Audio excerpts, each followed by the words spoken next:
of the MX Mayhem crew. My name's Les Jones and the administrator and orchestrator of this site is John Ashton. Okay, firstly on buying your first bike and where to take it and go to ride legally, you'll be able to get all this information when you join the www.mxmayhemcrew.co.uk. Apologies on that one. Now, obviously, motorbikes, and we'll be looking at the transport and kit and things of everything that you need to be taken with you. Now, obviously, we're looking at vans as the best form of transport. We started off using a car and a trailer, which was ideal as a beginning sort of thing, but obviously the more you progress with it, the more you're going to need a van. Now, obviously, when you do get round to purchasing your first van, which is really a cheap sort of way of getting about, you're looking at about 600 quid, tax and tested. The simplicity of it all is quite literally, your strapping down is a minimum, you're looking at the security of your bike, safety, and obviously the ease of getting your gear into the back of the vehicle. Now, a lot of people, when they first start, they'll use a trailer, they'll get out there, they'll get rained on, they've got no cover. The van is ideal. You've got all the cover in the world. It's a simple case of just jumping in,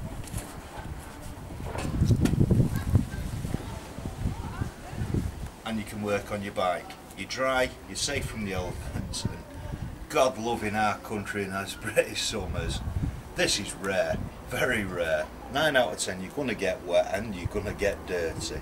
So it's great to have somewhere to hide from those elements. We've got someone with an angle grinder cutting away behind us, but what I'd like to do here is take you on to the safety gear that you need to wear when riding one of these.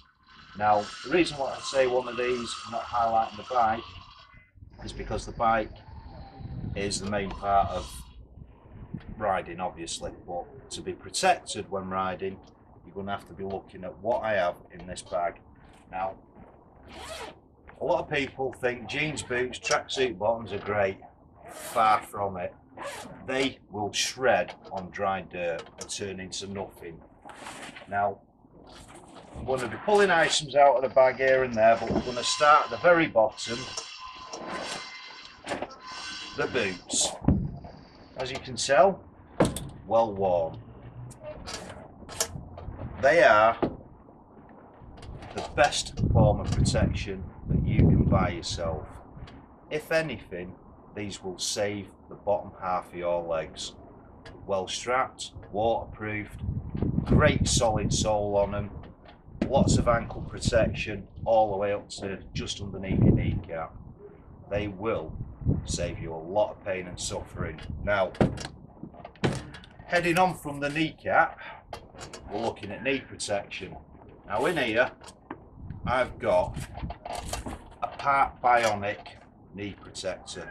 There's quite a few different forms, been working from a few quid all the way up to a couple of £100.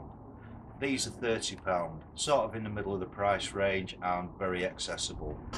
Obviously you can see quite good knee protection, as they will sit and give you a lot of protection from where the boots finish to above the knee. Fantastic. It's an absolute necessity. Now, going on from there, you've got to think about the upper half of your body, your back protection, chest and so on. Here we have moderately priced body armour. Now, as I said earlier, your back is protected by this spinal board. The first thing that's going to happen if you do come off is you'll roll onto your back. You want to make sure it's protected. A t-shirt, a hoodie, it's not going to do it. This will. It's solid and it's padded on the inside. Also, you've got shoulder protection, elbow protection and chest protection all in one suit. That'll sit on top quite happily. Now then, heading back to the most important part of the human body, we're looking at your head. That controls everything.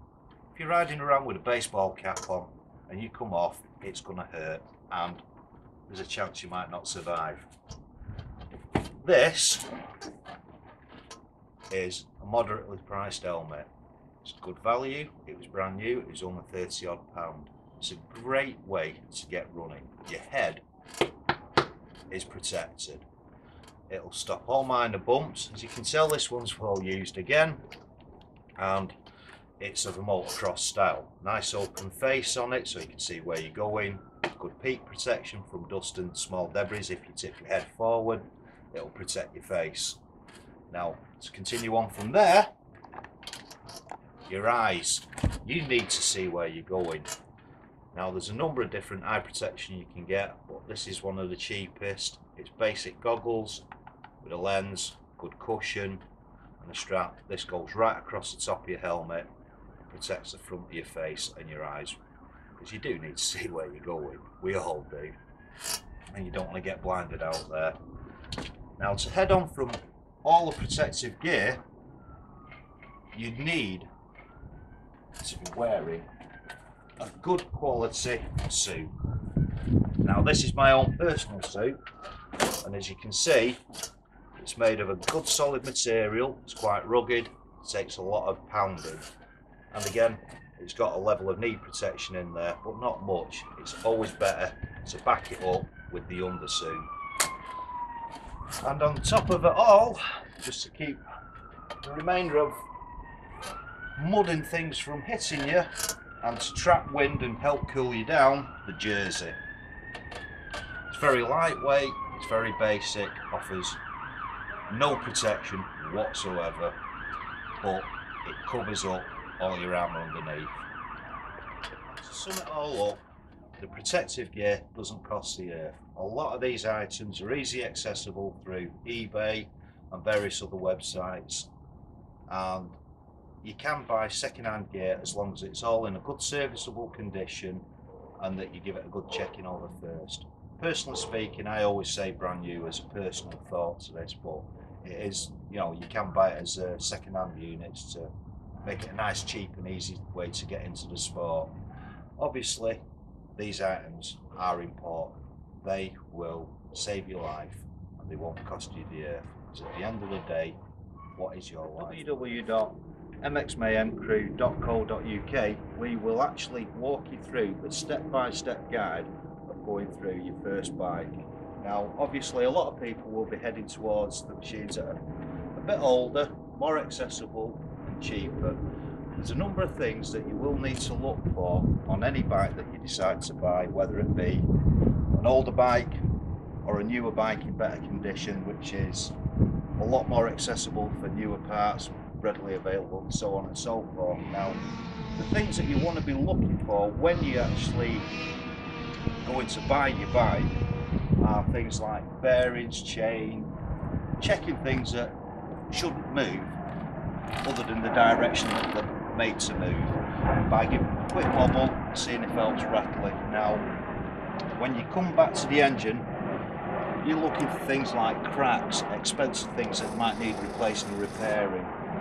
Get hold of the kickstart, push it. If there's a lot of resistance against your hand, it means that it's got compression, that you're not going to find problems with the cylinder head, things like that. If the kickstart just drops underneath your hand, you've got a problem with the engine. You're going to be looking to buy that thing very cheaply and expect to repair it and replace parts. It's probably a necessity anyway. You want to look at the cables, such things like that, whether they've been taped up, badly frayed, damaged in a bad accident. All these are telltale signs on how the bike's been looked after. Now, on a lot of two-stroke motorbikes, and obviously four-stroke as well, you've got water coolant on them. Get inside the cap, have a look and see if there's water in there. If it's dry, be worried. It could be a broken gasket or even worse. Check to see if there's coolant in there. The water will be coloured. If it's just straight water, it will have a dark appearance. If it's got coolant in it, it will look like it's got some kind of colour to it, and it's a good indicator on the maintenance and how the bike's been looked after. Now, obviously, you're going to be looking at your suspension on the bike. Give it a shove, bounce it. If there's a resistance there, it means it's working. If it just bounces up and down like it's attached to springs, again, think about maintenance and repairs. If you're that way inclined, not a problem. But if you're an absolute beginner, you're not going to be doing the maintenance, you really want to have somebody with you that can help you focus on that, and also act as a witness to helping you buy the bike, what the person's like, and talk about it as well. Make the person sort of think, yeah, these guys know what they're talking about, that you're not going to be an easy target. In light of all of that, yeah, you will get yourself an okay bike for the right kind of money. A lot of people deal in cash, and again, this is why I say take somebody with you. It needs to be witnessed, and it's for your own well-being too. Now, also, if you're going out to buy a bike, this one is a 4-stroke. As Les stated, you don't have to be choosing between the two, because nowadays both bikes are quite equal. Now, with a 4-stroke, when you're buying one of these, you need to be checking the main part being the engine, because on a 4-stroke, if the engine goes down, it's going to cost you an absolute fortune. That is the only downside to a 4-stroke. Things you need to be checking for: has it had regular oil change? This is part of the history of the bike. You also need to be checking for any damage around the engine itself. When you start one of these bikes up, listen for a tapping sound, because in the top of the engine there's a cam system with valves. If there's a tapping sound, this is a problem. Don't take it unless they're willing to knock the price down by, I'd say, a third. Most of the things that need to be checked are what Les has highlighted on the 2-stroke, quite simple in them aspects. Now again, please do not go to buy a bike on your own with the money in your pocket, and also never go thinking you're going to be paying the full price for a bike. It can never happen unless you're buying from the factory. If you're a beginner and you're looking to get into motocross riding or off-road dirt bike riding, a bike like this, the 2009 Michelin 250F, is perfect for you. It won't cost you the earth, about £350 we picked this one up for, and it hasn't got enough power to chuck you off as soon as you let go of the clutch. It has, however, got enough power to carry you around the track quite beautifully. It's perfect for cornering, as we've tested it ourselves after fitting a racing CDI to it, and let's put it this way, it's a good little bike. We actually teach beginners how to use this. We've successfully taught 2 other riders who have never ridden before to learn how to ride on this bike and get some basic motocross skills. If you come to us at MX Mayhem Crew, this is the sort of bike you will be learning on if you haven't got a clue of how to ride or you need some motocross skills. When you're ready, you can move up to a proper motocross bike, something like one of these, a 1997 Suzuki RM250. It's a fantastic bike with loads of power and grunt and the capability to push off the back edge of your seat. It definitely will make you smile when you're riding this bike. It's an absolute beast. The only downside that we found with a bike like one of these is these engine casings. They actually cost a lot of money, so if you're going to buy a bike like this, look after it. Get a bash plate, save yourself some money, otherwise it's not worth it. However though, the other parts are quite readily available and quite cost effective. Here is a 1998 TM250. It's a beautiful bike. It's actually classed as the Ferrari of the motocross world, or the off-road bike world, should I say. Not just because of how perfect, graceful it is, the power and the speed. It's actually because of the cost of the parts. Certain parts of this bike will cost you an absolute fortune, which is why if you do get hold of one of these, you must look after it. Besides that, us at MX Mayhem Crew, we can actually get you a nice discount on the parts. Okay, we're now going to take you onto the basic bike maintenance. Maintenance of a 4-stroke. You need to do this pre-race or pre-riding, and also after every ride. Spindles, you need to remove these, give them a nice layer of grease. Not too bothered about what sort of grease, we use a molybdenum based grease. Put them back in. Your brakes, you need to be checking to make sure that the pads are not at the limit. Also, when you do this, put some copper grease around the actual cylinder. This will help keep your brake working nice and freely. shock linkage. Take out all the bars, grease them up, put them back in. You're also, in doing this, checking to make sure the bearings aren't worn or the actual bolts aren't worn as well. We actually had a problem with this one where it was seized. When we got the bar out eventually, it was an absolute mess. This can be very time consuming if not looked after properly. So when you're doing it, it will save you a lot of money in the long run by looking after these parts. Now, as John pointed out, you actually need to do this on both machines, as in the running gear on them is very, very similar. Obviously on the 4-stroke bikes it's sort of a heavier base, on the 2-strokes it's lighter. But as John pointed out, all these points are crucial.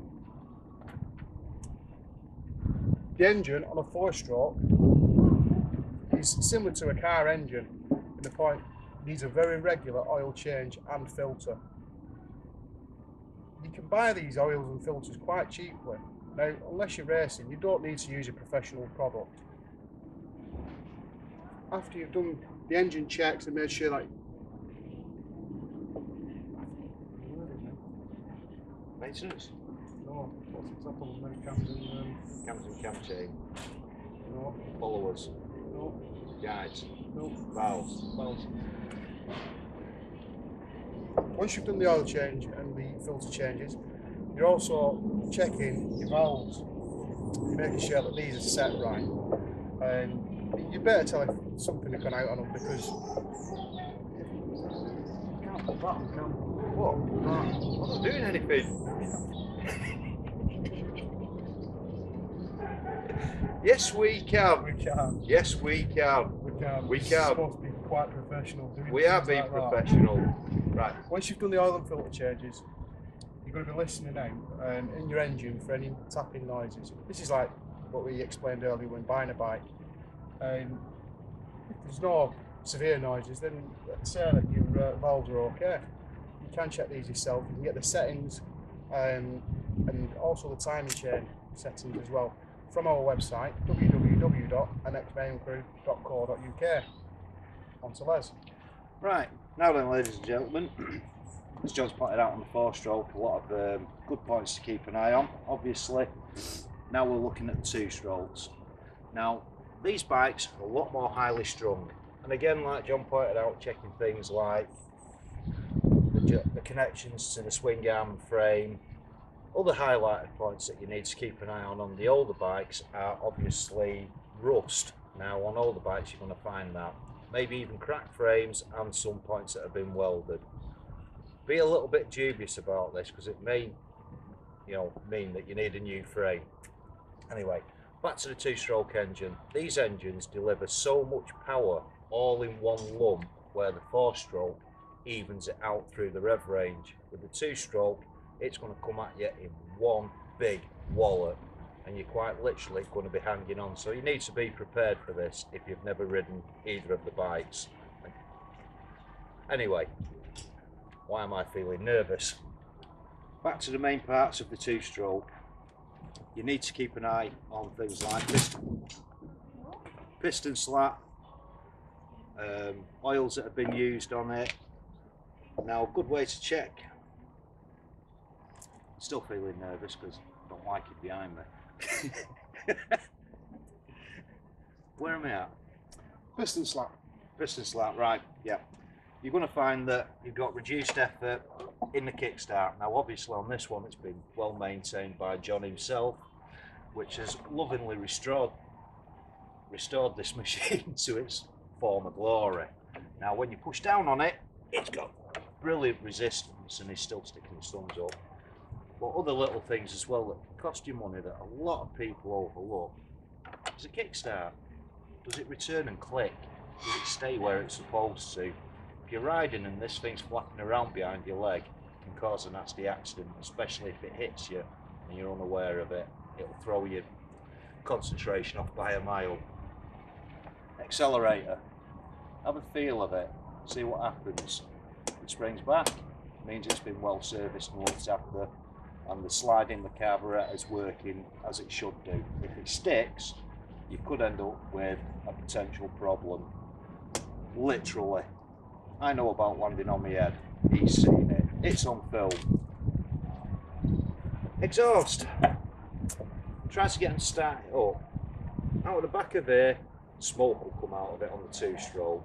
If it happens on the 4-stroke, there's a potential it's burning oil. This bike shouldn't. This one will, but not a lot. If it's pumping out, you might have a potential problem with the piston rings, maybe even water getting into the piston, which in turn could be a cracked head, gaskets, and a number of small problems.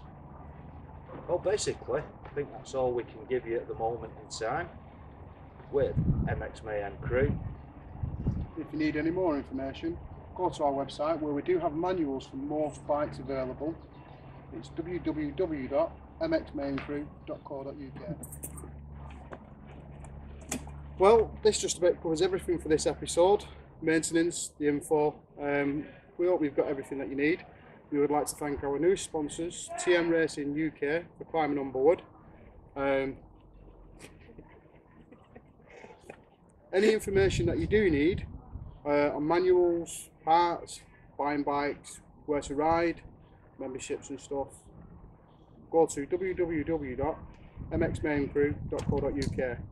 Now, ladies and gentlemen, pretty much just to finalise everything, we're a club, but the highlighted point of it all is we're family, we're beginners. We want to bring people in to enjoy this sport. So if you just want to ride, we'll go to places like farmers' lands where they allow you to ride in certain designated areas, so on and so forth. If you want to race, you'll get all the information that you need to go and race and what clubs are probably going to be best to go to. And just basically, we want to welcome all beginners, all novices, and anyone like ourselves into the family, just to go out and have a really good time. And in the next 2 weeks, we are going to become affiliated members of the AMCA, so we will be authorised to let people race under our club or family name. Excellent. Job done. He's Les Jones. This is John Ashton. And we are MX Mayhem Crew.